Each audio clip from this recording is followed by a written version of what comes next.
Welcome to the June 20th, 2019 video version of the Wagner Daily. And as usual, every Wednesday night, this video replaces the written commentary portion of our report. And hopefully this video can, one, offer a nice change of pace from our usual report and offer some insight as to how we look at charts and how we set our charts up. We're going to run through a few broad market averages and then open positions and then potential setups that we see out there for the end of this week and early next week. So let's get to the charts. Overall, we like the market's reaction to the Fed day. What we didn't want to see was just a nasty down day on heavy volume selling. That didn't happen. All averages held up and closed positive on the day. The SPY closed within the range of the prior day session, which was a bullish gap up. So for it just to go sideways here is pretty nice action. And if we were to go to the 60-minute chart, we just see the price trading sideways and then bouncing off the 20 EMA on the hourly, which is just bullish action. So looks pretty good. IWM closed back above the 50-day MA and it's back above the 200 as well. So good sign there. MDY also back above the 50. Take a look at the hourly chart, pretty much the same as the SPY. Same goes for IWM. That's just bullish action right there. And the NASDAQ composite hourly chart looks the same, bullish. And on the daily, it's cleared the 50-day MA and prior swing high.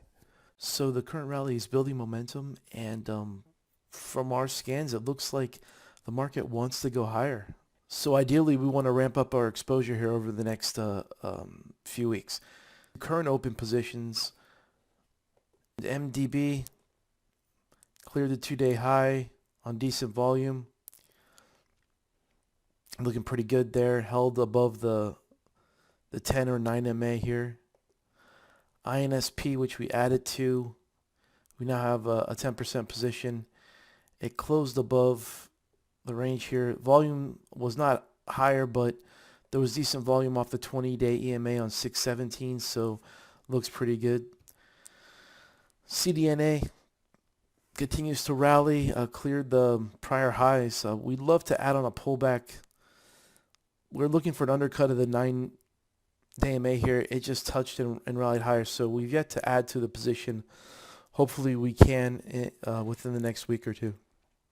SPSC, nice reaction to the prior day's reversal on a pickup in volume. Looking pretty good. We have a stop now just beneath the low of 614, this swing low here. SC put up an inside day with a higher close on a pickup in volume. If SC can clear this 2-day high, we're going to add to the position, as it could have a pretty good chance of ripping higher if it can close above this 3250 level. Run we like on a slight pullback. We're already long. We'll add to the position on a slight pullback to 18 area. And GH, we have an add above the 619 high.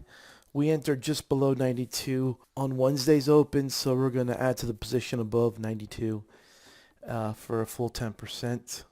As for stocks that are in play on Thursday and Friday and potentially next week, we have PEN, which you can see here, a ton of chop on this weekly chart, but this is a nice base that's formed over the past several weeks. From let me see here. This has been 13. So this is 13 weeks long. Nice base, decent pickup in volume on the breakout here. And on the daily chart, here's the breakout. Not much of a pause though. Straight up from the 50-day MA to new highs. So we'll keep an eye on PEN for a pullback entry, possibly off the 10-day MA, or even for a deeper pullback to the 20-day EMA down the road. RDN is a slow moving stock, but if it can clear 2350, that's the first pivot. 2380 is the second. FTDR possibly in play over 43. And here's a bull flag type setup in TTD at highs.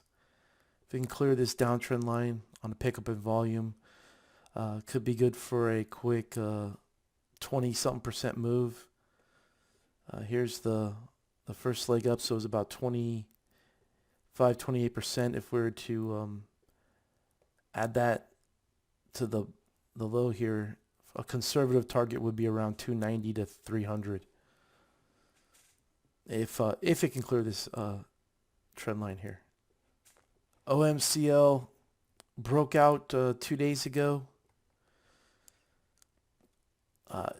If you can get a pullback entry around this 85.50 area, wouldn't be a bad entry with the stop about 6% lower. That's if it pulls back in. You can see here on the weekly chart it broke the downtrend line, cleared the resistance around 85. And here are a few IPOs. SILK.